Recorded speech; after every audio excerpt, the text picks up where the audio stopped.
Welcome to the Great Detectives of Old Time Radio. From Boise, Idaho, this is your host, Adam Graham. In a moment, we're going to bring you this week's episode of yours truly, Johnny Dollar. But I do want to encourage you, if you enjoy the podcast, to follow us using your favorite podcast software. Also, as you make your travel plans for the new year, remember JohnnyDollarAir.com. JohnnyDollarAir.com is a Priceline affiliate link, so part of the purchase price goes to support the Great Detectives of Old Time Radio at no additional cost to you. So when making your travel plans, check JohnnyDollarAir.com first. But now, from October 6, 1957, here is the Bum Steer Matter. From Hollywood, it's time now for Johnny Dollar. Howdy, Mr. Dollar. My name is Jake Denham. I own a cattle ranch out here in Craig, Colorado. How'd you like to come out here and see me? Colorado? That's right. I have a policy with one of your companies, Tri-Western, office over in Denver. Well, what seems to be the trouble, Mr. Denham? Trouble? Oh, nothing like that. Not at all. Then why have you called me? Well, you see, the brand I use in my beef cattle is a Lazy JD. Yeah, you said your name is Jake Denham. That's right. But JD is your initials, too. Oh, yeah. Yeah. And the lazy part fits me to a T. But now why have you called me? Well, you see, I listen to your radio program every week. All those insurance cases you handle all over the country. Glad to hear it. And I thought the Lazy JD being your initials, too, and all the local color out here, and, well, maybe you'd like to come and get some local atmosphere for one of your stories. Oh, now, wait a minute, Mr. Denham. If you have some insurance matter you'd like me to investigate... Oh, no. I told you why I thought you ought to come. So can you, right away? You sure there's nothing wrong out there? No, like I said, a lot of local color. Nice place to stay here at the ranch. How about it? Well, I've a couple of days' work on some reports to finish up. Then right after that, huh? Well... Good. I'll be waiting for you. Goodbye. Look. And everything's really okay, huh? Goodbye. Mr. Denham, I think you're lying through your teeth.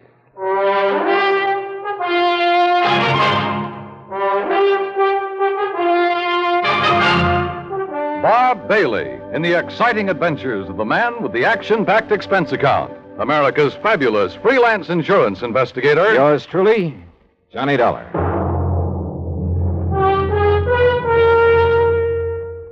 And now, Act One of yours truly, Johnny Dollar.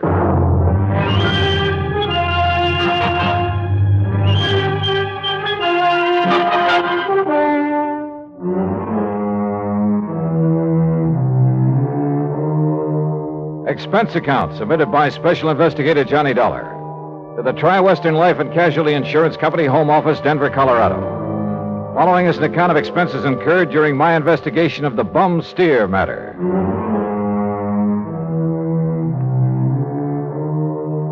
Expense account item 1, 370, long-distance call to Hal Versky, my contact at Tri-Western in Denver.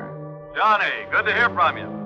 You out in this neighborhood? Nope, still in Hartford. Hal, I want you to okay an expense account for me. Well, now that depends. Listen, do you know a client of yours by the name of Jake Denham? Yes. As I recall, he owns a big cattle ranch over near the little town of Craig. Uh-huh. Carries a straight life for something like 50,000. Well, look, I got a phone call from him begging me to come out there and see him. Oh? Something wrong? He says not, but I don't believe him. Well, have you any reason to think something is wrong? Well, only the half-baked excuse he gave me for wanting to see me. Look, Hal, I realize this is just a hunch, but... Certainly sounds like it to me. But my hunches have saved your company a lot of dough on occasion. So how about it? Okay. Put it this way. If you run into something out there and clear it up, we'll pay the freight. If not, well, you just go ahead and have yourself a vacation at your own expense, okay? Oh, now, why don't you relax that iron grip on the purse strings for a change, huh? Why? What would you do? Okay. But I warn you, Hal, if this does turn into a case for your company, my expense account is going to knock you right off your feet. Oh, now, wait a minute. Bye-bye. Johnny! It took me nearly 4 days to clear up the reports I had to finish. I wish now it hadn't, that I'd left Hartford immediately. Expense account item 2, $133. Plane fare and all the incidentals I could think of, Hartford to Denver. I got there shortly after 7 a.m. Item 3, $50 deposit on a drive-your-own car, in which I promptly headed north and west on Highway 40. That is, after getting out of the traffic in Denver itself, and believe me, that town has it. The 200-mile drive to Craig was routine, except for the lush green hills, the snow-topped mountains, the vast meadows and forests. Colorful Colorado, they call it, and it sure is. Finally, about noon, I pulled into Craig and stopped at the Cosgrove Hotel for lunch. That's item 4350. From the waitress, I got directions to the Lazy J.D. Ranch. About 8 miles south on the Yampa River, just off Route 789. You want some dessert? Oh, no, thanks. This is fine. Hey, you one of the relatives? Relatives? Oh, of course not. You're too late. Too late for what? It was real beautiful, though. Half the town turned out for it, and most of the big ranchers. What are you talking about? Oh, my gosh, it's after 1:30. Look, I'm not supposed to be on duty now, and I got a date with my boyfriend. Hey, well, now... Excuse me, now, I wait a gotta go. second. Just say the cashier in the lobby. Well, but look, Okay.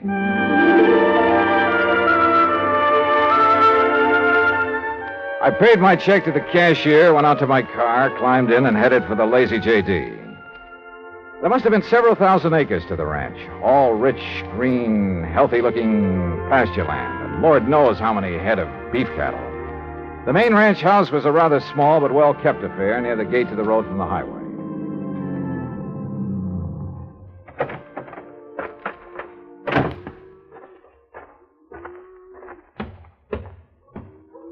And then I saw it, a long piece of black crepe hanging on the doorframe.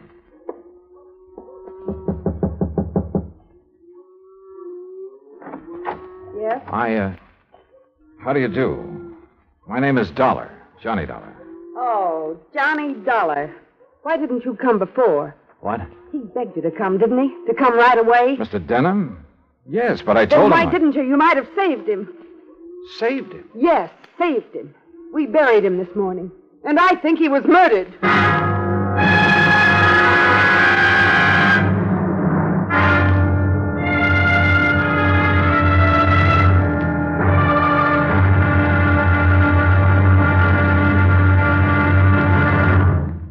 Act two of yours truly, Johnny Dollar, in a moment.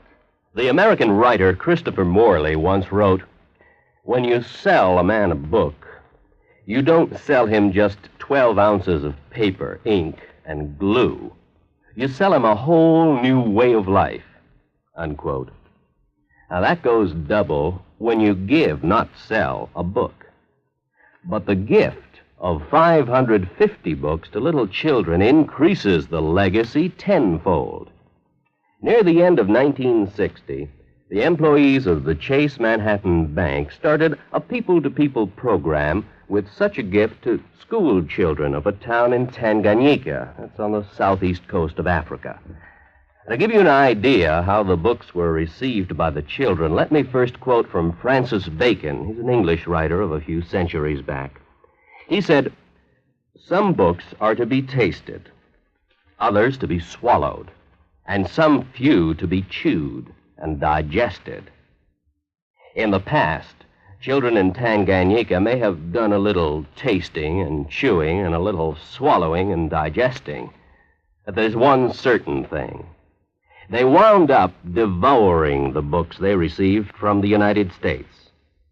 And they did so much of it that they, the ones in high school anyway, were able to reach the level of English children their age and pass the exams at the same time. That takes a lot of book learning, as they say. Now, the gift of these books from the United States of America may have seemed a small thing to the senders, but the boys in Tanganyika who received them know that they've opened a whole new way of life. They've greatly increased understanding in the classroom of freedom, the right of all men everywhere. And now, Act two of yours truly, Johnny Dollar and the Bum Steer Matter. The tall, beautiful girl standing in the doorway of the ranch house at the Lazy J.D. outside of Craig, Colorado, was dressed in black. The red about her eyes showed that she'd been crying. But there were no tears in them now. Jake Denham was my father, Mr. Dollar. I'm Virginia. And you think he was murdered? Why do you think he called and begged you to come out here? Any idea who might have done it? Yes, Big Mike Craven. Who's he? He owns the Sea Lucky Star and wants to own every other ranch around here, and he will unless somebody stops him. How did your father die? Anthrax. That's what they said it was.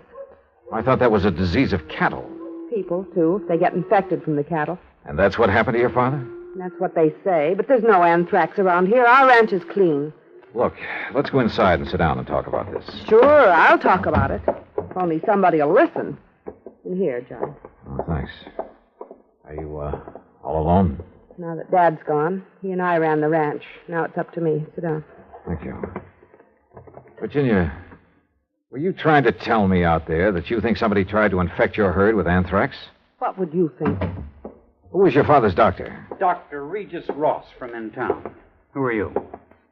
Well, my name is Dollar, insurance investigator. Say, you fellows act pretty fast, don't you? Sometimes. Feeling all right now, honey? I guess so. I told the hands that you're in full charge now. They'll take their orders from you. Or from me. Or from... Sure. Sure, I guess that's best. Thank you, Pete. They might as well get used to it, because after we're married... Look, honey, why wait any longer? I know this is a bad time to talk about Yes, it, but I Pete. also know, and you know, that this is no time for you to try to go it alone. But what about your medical school? I'll give it up. This is a lot more important than... You're a lot more important. Oh, look, Jenny, you've stalled me for a long, long time. I know, Pete, because Don't you see I can run this ranch alone? No. You need me, honey. And I'm here to help you. Do you know how Dad felt? Sure. That all I wanted was this ranch. The same as he felt about anybody else who ever came here. Just who are you, Pete? This is Pete Kermer, Johnny, my fiancé, I guess. That's right. Didn't I see a Kermer ranch on the way out here, a small one? That's right. My pa's. He's Carl Kermer. Well, what do you think caused the death of Virginia's dad? Just what everybody says, Mr. Dollar. Galloping anthrax from that Hereford. Then why did he send for Mr. Dollar to come? I'm afraid we'll never know, honey. Well, I do. It's because he knew something was going to happen to him. Where is that steer now? Buried. On orders from the vet and the state inspector. Mr. Dollar. Yeah? You said investigator. Hadn't you better talk to Dr. Ross? Yeah, I guess so. Want to let me have his address? Sure. I'll write it down for you. And, while you're at it, tell me where I can find the veterinarian. And that state inspector, too. Huh? Sure. Why not? When I left them, a few minutes later, Pete was still making a quiet, but I must say effective pitch for Virginia's hand. Expense account item 5 cents for a phone call to the state inspector. He told me he'd never seen the infected steer on the Lazy J.D., that he was confined to his bed at the time. I called the vet's office, and he was expected back shortly. So I sat around the hotel lobby and glanced over some magazines. And then, in one of them, I found an article that made my eyes fairly pop out of my head. Item 6, I called the vet again. He was in.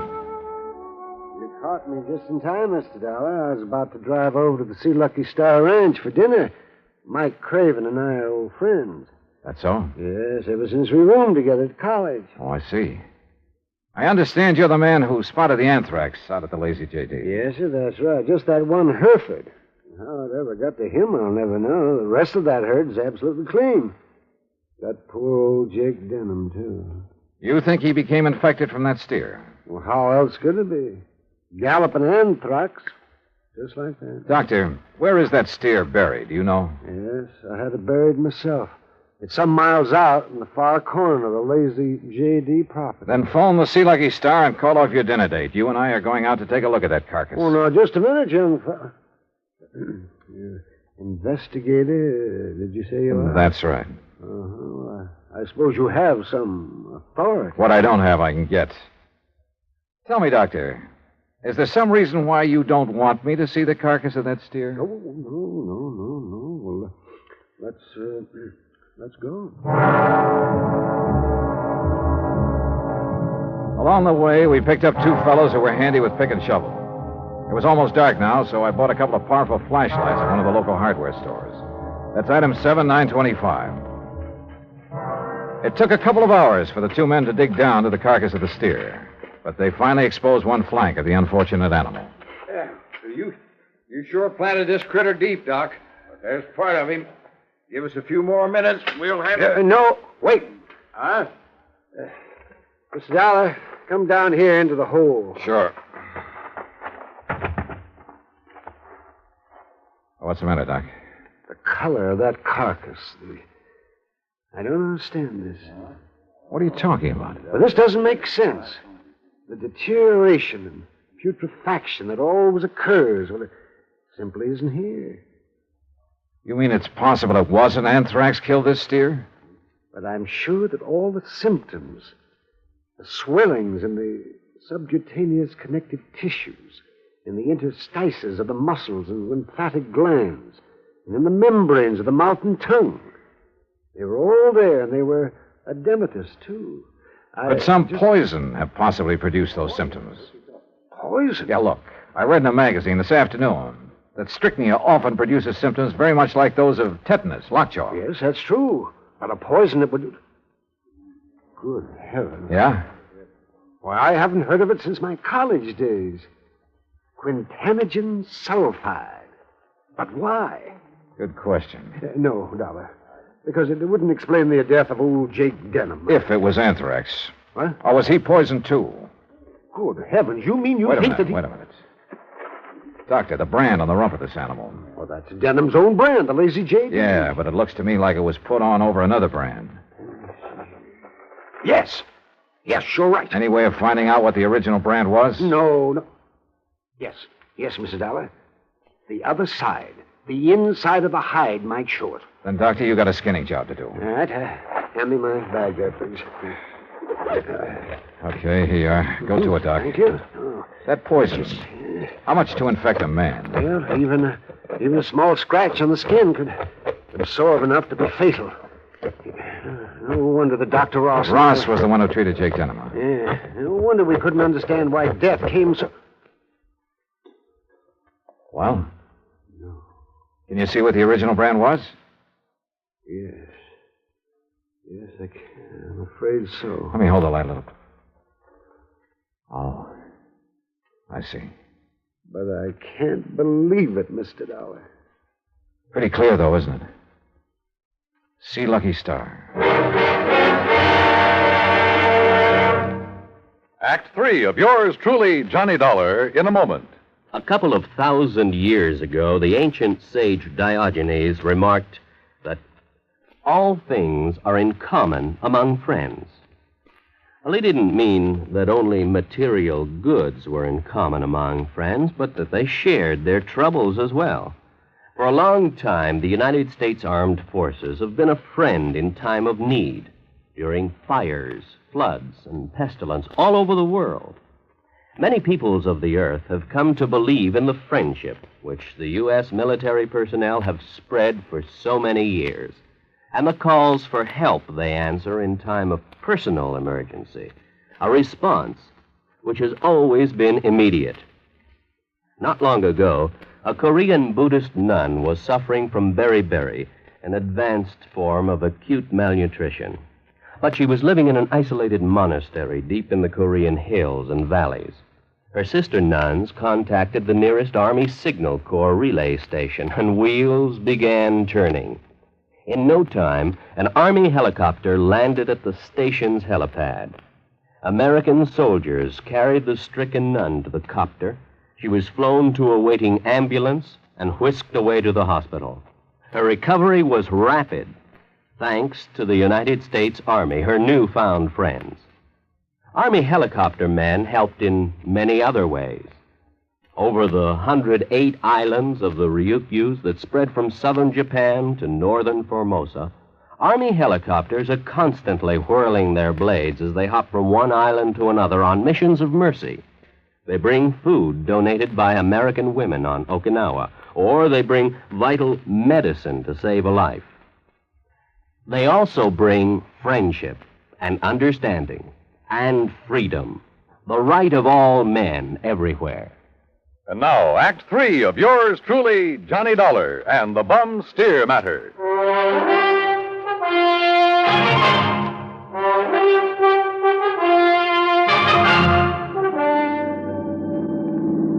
Looks pretty bad, doesn't it, Mr. Dollar? Yeah, Doc. It looks as though this Hereford steer was brought over from the See Lucky Star was rebranded with a lazy JD, was given the poison to make it look like it died of anthrax. Yeah, but Mike Craven, who owns the Sea Lucky Star, I know him, Dollar. I've known him ever since our college days. Medical college? Oh, no, just during the preparatory years. But Big Mike couldn't have done a thing like this. Big Mike has wanted to get his hands on the lazy JD for years, Well, hasn't of he? course, so have a lot of other big ranchers, but I'd stake my life on it. He'd never do it. But, hey, wait. Yeah? You should have taken that left turn to get to the Sea Lucky Star. That's not where we're heading.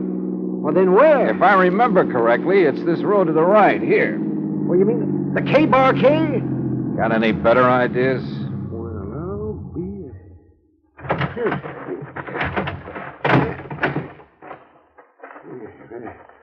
The ranch house is dark. It won't be for long. Would you call this a good ranch, Doc? No, old Carl has been just a hanger-on. He hasn't made the place pay for quite some... What's going on out there? Who is it? Johnny Dollar, Pete. Oh? I want to talk to you. Oh, sure. Door's open. I'll be right down. Come on, Doc.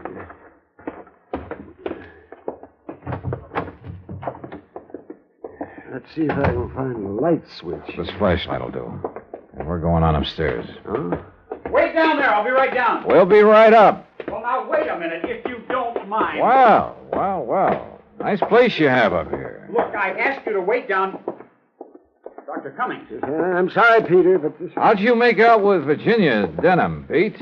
Convince her to marry you? That's none of your business, Mr. Dollar. Now, just what do you want? Pretty nice ranch to get your hands on, that lazy JD. I beg your pardon. Combination bedroom and study, huh? As Virginia told you, I've been going to college. Yeah, medical school. Nice set of books you have here. Of course, I'll have to give that up now. Oh, you're going to have to give up a lot of things. What? Where did you get it, Pete? What was the name of that stuff, Doctor? Quintanogen sulfide. What do you know about... Well? I don't know what you're talking about. Then why the marker in this book on toxicology? Marker? That was a foolish thing to do, Pete. A dead giveaway. Yeah, I told you. I don't know what you're talking about. Yep. Right here. Quintanogen sulfide. I never heard of it. You're lying, Pete. No. Giving it to that Hereford was probably a cinch.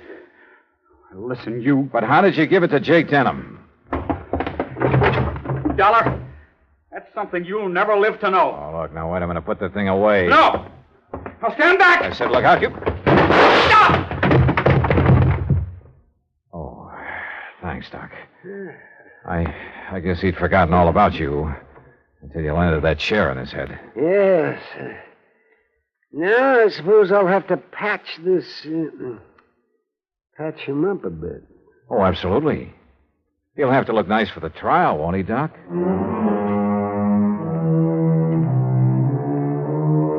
Expense account item 8, $55.95. Living expenses in Craig while waiting for the autopsy on Jake Denham. And yes, the same drug was used on him as on the Hereford steer. A small bottle of the rare drug was found in Pete Kermer's trunk. So Pete's not only lost a chance for a nice ranch, but for living very long. Expense account total, including incidentals and fare back to Hartford, $618.50. On second thought, how's about just sending that check to the community chest? Then I'll feel a little better about this case. And about myself, too. Yours truly, Johnny Dollar.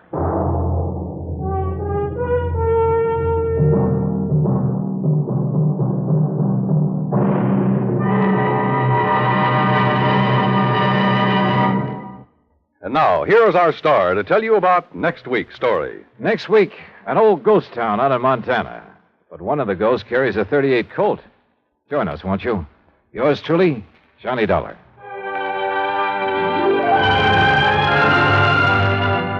Yours truly, Johnny Dollar, starring Bob Bailey, originates in Hollywood. It is produced and directed by Jack Johnstone, who also wrote tonight's story. Heard in our cast were Virginia Gregg, Jeanne Tatum, Will Wright, Jack Edwards, Howard McNear, Sam Edwards, and Forrest Lewis. Be sure to join us next week, same time and station, for another exciting story of yours truly, Johnny Dollar. Dan Cubberly speaking.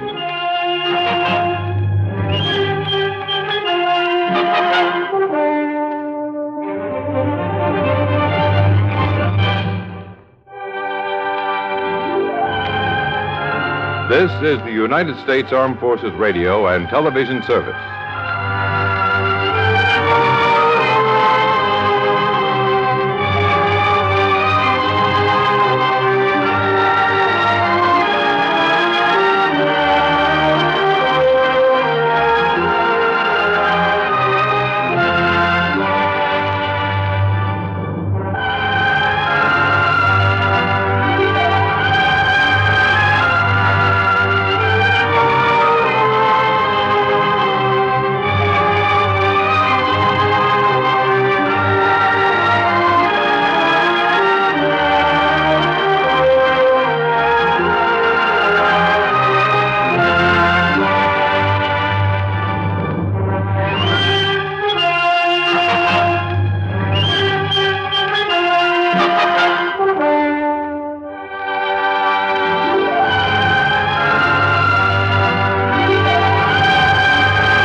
Welcome back. This is one of those situations where you understand why Johnny felt bad about it.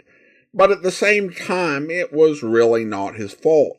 He's under no obligation to make calls to random people who listen to his radio program. And really, Jake Denham should have gone through channels and contacted his insurance company in the same way that other people have done. But again, you understand why Johnny felt bad, and of course the episode ends with another donation to the community chest, which is once again another helpful plug for that campaign. This episode is probably a bit of an escalation of the importance of the Johnny Dollar radio show in world, as people's awareness of the show continues to drive their actions and make them aware of the existence of Johnny Dollar. Listener comments and feedback now. And yesterday I read a comment on a Mr. and Mrs. North episode, and the lines I wrote on the poor little rich girl matter. Wow, yesterday we had Casey Crime Photographer and Sam Spade showing up in Mr. and Mrs. North. Now, Anthony J. Lyon and Johnny Dollar. If we can get Mr. Chameleon to show up in Dragnet, I'm going to go buy a lottery ticket. Well, I would stay away from the lottery ticket because obviously Carl Swinson didn't appear in Dragnet. But he did come to Hollywood, although it was after Dragnet left the radio. He came to Hollywood right after that, working in TV and films. Some of his early work had guest spot on Tales of Wells Fargo, and then just became one of those actors who was everywhere on television in the 50s, 60s, and until his death in the 70s. He did work in Hollywood radio a little bit, did a few episodes of Suspense, never got over to Johnny Dollar, and then was in several radio revival programs. We will actually get to hear Carl Swinson working in a Hollywood production next year when we play Matthew Slade, Private Investigator, where Swinson plays a supporting role. Then we have a comment from YouTube. Mechanic6682 writes, I've never once heard Johnny pad his expenses, yet almost everyone who hires him accuses him of it and takes it for granted. Very early Johnny Dollar, with the Dick Powell audition and maybe an episode or two from the Charles Russell era back in 1949, you hear some pretty obvious padding of the expense account. And it's blatant and totally shameless. But it doesn't really exist on any level after that. There are occasionally some suspicious items, but it's more nitpick rather than an outrageous robbery. It's like, okay, are you really expecting us to pay for your bar bill because you were frustrated by the case and drinking alone. And occasionally, Johnny will say something like, "and as many incidentals as I could think of," which suggests a few items being paid for that are perhaps a bit questionable. But again, much more nitpicks than he's being raw blunt. I think that if there's an explanation for it in World, it's probably more the fact that he makes a lot of money and he has submitted some massive expense accounts. And just the size of the expense accounts makes people suspicious, even if they've never encountered anything that they would hand over to an auditor or anything like that. And then we turn to Instagram, where regarding the Operation Danger episode, Valencia writes, "I just listened to this earlier. I was so into it. Never heard of it before. Glad you played it." Well, thank you so much, Valencia. And now it is time to thank our Patreon supporter of the day. And I want to thank Mimi. Mimi's been one of our Patreon supporters since February 2016. Currently supporting the podcast at the Seamus level of $4 or more per month. Thanks so much for your support, Mimi. And that will actually do it for today. If you're enjoying the podcast, please follow us using your favorite podcast software. And if you're enjoying the podcast on YouTube, be sure to like the video, subscribe to the channel, and mark the notification bell. We'll be back in 3 weeks with another episode of yours truly, Johnny Dollar. But enjoy some encore presentations in the meanwhile. But join us back here tomorrow for the last new episode of 2024 on Dragnet, where... How about some of the church members, Miss Wilson? Have any of them been at all unfriendly to you since you started coming here? No, I don't think so. A few are pretty hard to get to know. They're shy, I guess. But none of them have been uncharitable. Then you don't think the threats are coming from anyone in the church? Well, if they are, I don't know who the person is. The way they say all those rotten things about me. They call me a sinner and a bad woman. Well, I guess I'm a sinner, like all of us are, but I'm not a bad woman. I'm going to church because I want to be born again of the light, but I've never killed anyone, and I've never been a bad woman. You believe me, don't you, Everett? Yes, of course I do. Now, don't get yourself all upset, Sister Wilson. You think that's why they want to murder me, because I'm a sinner? You think that's why? Please, Sister Wilson, try and get your mind off. If they want to kill me because I'm a sinner, then why don't they want to kill all the sinners? Well, we're going to have a lot of homicides if they try. I hope you'll be with us then. In the meantime, send your comments to Box 13 at greatdetectives.net. Follow us on Twitter at Radio Detectives and check us out on Instagram. Instagram.com/greatdetectives. From Boise, Idaho, this is your host, Adam Graham, signing off.